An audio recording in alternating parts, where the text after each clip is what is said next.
Yo, it's your man, Pleasure P. Marsha Ambrosius. Tiana Taylor. Eric Ballinger. 112. Tamia, and you're watching MusicXclusives. MusicXclusives. MusicXclusives. MusicXclusives TV. Don't stop until your body's soaking wet. Okay.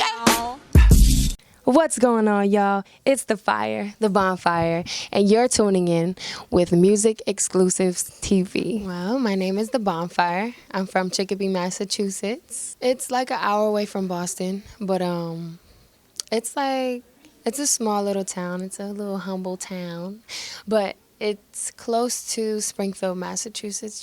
So when I first started doing music in Atlanta, because I actually had moved from Chicopee to Atlanta. But when I first started doing music, everybody would ask me what I wanted my music to sound like. And I would always describe it to them as a bonfire. And when I say that, people would be like, okay. Like, they would get it. But when I would tell them, like, when you think about a bonfire, it's always a good experience. It's always a good time. You can be with your friends, your family, even random people. It's like always welcoming. You could be at the beach, in the woods, at your auntie's house. A lot of people say I have a very inviting spirit and very warm spirit. Does that sound conceited? No, but yeah, no, people say that to me a lot. But I try to be that way. I'm very like free-spirited, very laid back.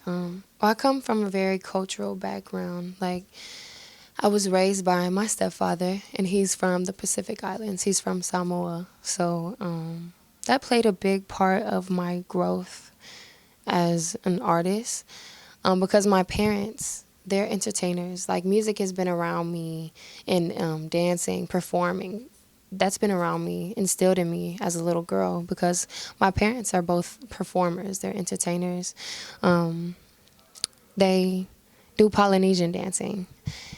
So my aunt and uncle own this show back in my hometown, Chicopee. They work for this restaurant, the Hukilau, which was a Chinese restaurant that held a Polynesian show. Yeah, so they did that every weekend, and even on the weekdays. It was up for like 50 years. They just recently shut it down. Yeah, but no, that was like a really big part of my childhood, and just being from, like, even my mother's side. Like, my mother, all my uncles, they play, like, in a band. They play instruments. They are so musically inclined. It's crazy. Like, and I was just, always around that growing up. Like, growing up, music was around me, all types. All types, I was going to say. Like, see, my uncles, they would be in the basement playing drums and guitar to Led Zeppelin and Kiss, and you name every rock band, they was playing it. Yeah, just, and my dad was listening to the Commodores, Al Green, Marvin Gaye. So, yes, and, but most importantly, like, I hung out with my older cousins a lot, and they was listening to Erykah Badu, Tweet,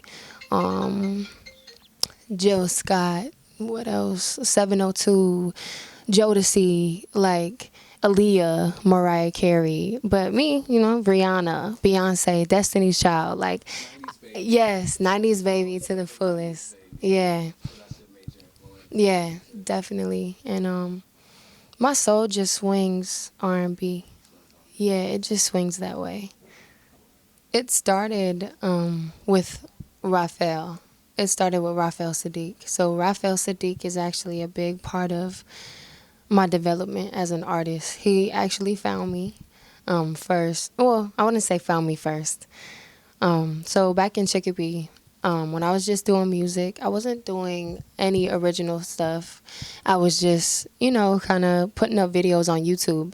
And I got reached out to by this club owner in Harlem, New York. He reached out to me and he was like, I think you're amazing. Do you want to come perform at my club in Harlem, open up for this girl? So I said, yeah. And I was so excited because it was the first like real show that I would actually do, especially like outside of Chicopee. So I was so excited. Me and my mom, we took a drive out there and I performed. I did 3 covers, and that guy, actually ended up name dropping to my manager, Yancey Richardson, and he's very close with Raphael Saadiq.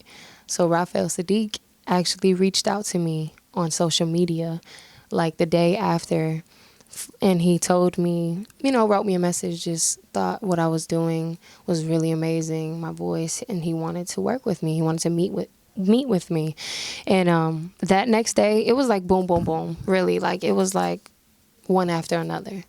That next day, he flew me out to Atlanta. I had my first meeting with Raphael, and I waited for a whole year to actually go to Atlanta, and I was there for 4, really grinding and developing as an artist. Like, Raphael was developing me, flying back and forth, California, like, in those whole 4 years, I was just, like I said, trying to figure out who the Bonfire was, and through Raphael's connection, through Raphael's relationship came L.A. Reid. And honestly, but I had threw a cover up on SoundCloud to Lauryn Hill's Sweetest Thing. And I did my own cover to that. I flipped it. And I started getting reached out to by labels. And L.A. Reid was the second label to reach out to me. And when I did take that meeting, it was home. I didn't need to go nowhere else because I knew that's home for me.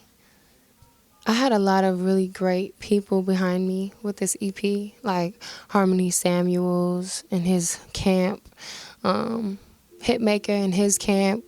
They teamed up with me and we made some really dope, beautiful music. Like, it was just amazing working with them and Kay Briscoe. And yeah, but it's Ready to Love is just like a collective of emotions. The emotions you go through in a relationship is like the reals, the goods and the bads that you go through in a real relationship. And it was just something that I was going through at the time. Like, each song means so much because it's something that I've actually experienced. And like, I wear my heart on my sleeve when it comes to my music. And I feel like music is it's a universal language to me. Everybody speaks it.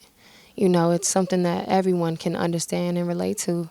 So making this is just like, I wanted to give people a feel of like me and what I was going through, because I know that men and women are going through the same things as me. Like, you know what I mean? So it was just about a real relationship, ups and downs, heartbreak, love, rebirth, and just embracing the newness, That's why I titled it Ready to Love. Mm-hmm.